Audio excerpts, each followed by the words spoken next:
when we talk about the conflict going on in our country, most of the time I'm talking about information.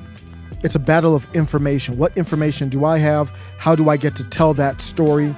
I'm seeing it even coming from the non-left. The left, that's how they exist. Everything is seen through the lens of emotions, and then they can control your emotions based on theirs. That's how they function. The left, the corporate, even the populist left operates the same way. That's why they've had a hard time breaking away from the establishment. But the non-left doesn't. So we're looking at something going from informational to a place where you don't want it to go. Kinetic. That's what I'm seeing here. It's not. It always starts small. It's somewhat of a small thing, but not small if you live in Portland. With Portland police in retreat and unable to hire recruits following City Council's disastrous decisions in 2020, attacks on private security have escalated into deadly violence. Antifa have called for violence against security, saying they are cops too. A security guard for Eclipse Security Professionals was working near Legacy Emanuel early Sunday when he was targeted by a gunman getting out of a parked car. And was out doing some patrols in the North Portland area. And while driving down the street, somebody had exited out of a vehicle and began shooting at him. The patrol unit was shot at 6 times, but the guard was able to get away and made it to a PPB officer on Northeast Rodney. Eclipse owner Mark Mercer says it's still unclear who targeted the guard and why. I don't know if there is a reason for it because we don't know who the person is as of this time. This was the second attack on a private security guard within a week in Portland. On June 26th, the security guard was attacked by a trespasser on Southeast Division who got his gun out of the holster and shot him in the chest. Luckily, a ballistic vest saving his life. The incidents just adding to a string of recent attacks on guards while working. In early May, Sir Charles Mark Anthony Jones, a security guard working the South Waterfront, was shot and killed in his vehicle. In April, a gun was pulled on a security guard at the Troutdale Outlet Mall by a group of shoplifters. And in March, a security guard in Old Town was stabbed in the head. There just seems to be a very a callous and lawless attitude towards any kind of uniform. I can hear his voice. He sounds a little shook. Like he's like, this is something different. Presence or any kind of authority. Mercer says it's the first time any of his guards have been shot at and is concerned not only for them, but others who may be targets as well. I think people need to be aware of their safety. I think they need to be aware of their environment. Such a beautiful city, Portland, Oregon, and it's being turned to a living hell. There's a channel I follow. Downtown Portland. This channel I follow, News for Reasonable People, and he talks about Portland a lot on his channel. And I would consider him an expert in Portland. He knows the Portland real estate market, and he has branched out to these other topics. Here's what he had to say. Been talking about this forever, right? I mean, since the race riots happened a couple of years ago, and then you had the whole Antifa thing, and then lawlessness just kind of taking over, defunding of the police, record numbers of police leaving, lateral moves to other agencies, retiring. Downtown Portland's got an issue. And we're going to read about this, but it's not the only city on the West Coast that's had this happen to its downtown core.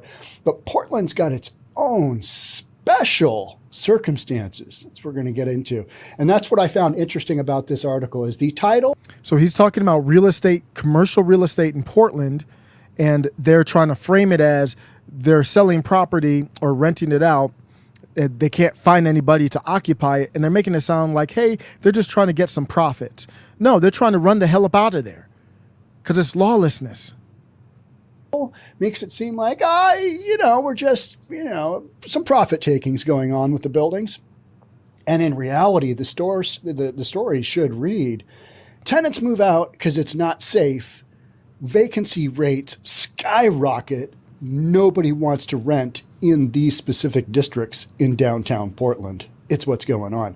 There's districts like this in downtown Seattle as well. One of the major stories going on in downtown Seattle is, oh, we're spending an awful lot of overtime money on police on these, where they've got these mobile units in front of certain sections of downtown, specifically in the International District, South Jackson Street, and then the Blade in downtown Seattle between Pike and Pine on 3rd Avenue. We're spending hundreds of thousands of dollars on overtime because we're trying to keep these areas safe. These are beautiful areas of our country that are absolutely being ruined. And that is kinetic. When you talk about warfare, when you say kinetic, when you see people who are targeting others with weapons like this, that's no longer an informational civil war. That is kinetic. So we're seeing evidence of it. So don't let anybody tell you that we don't see any evidence of that. I'm still not going to be talking about that a lot because I don't want that to happen. I don't want that to escalate. But we have to talk about, at least mention it when we know it's there. We know it's happening. This is a very serious thing. And the people who are trying to spread fear in Portland, this is whoever's behind this T group, they're not going to be happy until it's complete lawlessness. Ted Wheeler, they're not going to do anything. They can't do anything. We're seeing the fall of a city, and that's how it would happen. Portland is the capital for the T group right now. And they are the ones controlling things, not the mayor, not anybody else. They first targeted the police, now the private security. That's very dangerous because private security, they will not mess around. They are not police. They're not bound by the exact same rules. I mean, they're only bound by the laws. So this could escalate when you see them targeting private security. That's basically private citizens. And some of them are ex-police probably. The businesses down there have hired their own police forces as kind of like a bodyguard. That's what you're going to have. That's what you would have to do in a libertarian utopia. That's what you have to do there. We're seeing anarchy. And we're not talking about anarcho-capitalism. We're talking about chaos and anarchy. It's time for someone. This is a federal issue at this point. It's a national security risk. Of course, the FBI is probably monitoring, but they're not doing anything. I'm keeping my eye on the Pacific Northwest right now. It's a lot going on. A lot going on. We can't act like this is nothing. When you see little bits of escalations like this, where does it go next? I know in a large part, this group, they're a bunch of cowards. They wear black, they have these black umbrellas. They're like petty criminals, kind of like, almost like geeks and nerds that never had control, but in a group, they might have some control. But it's not just that. There's some serious bad people a part of this group, likes to fight guy and likes to hurt people guy. We got to stop, figure out a way. I don't live anywhere near there, somewhat. But we got to figure out a way to get this under control because you're having a disease manifest itself in our country there, and it's spreading and spreading and spreading. It's like this group that marched in Boston, PF, that marched in Boston, everybody made a big uproar about them. They haven't done 1/1,000th of what the T group has done in the Pacific Northwest over the last couple of years. Give me a break.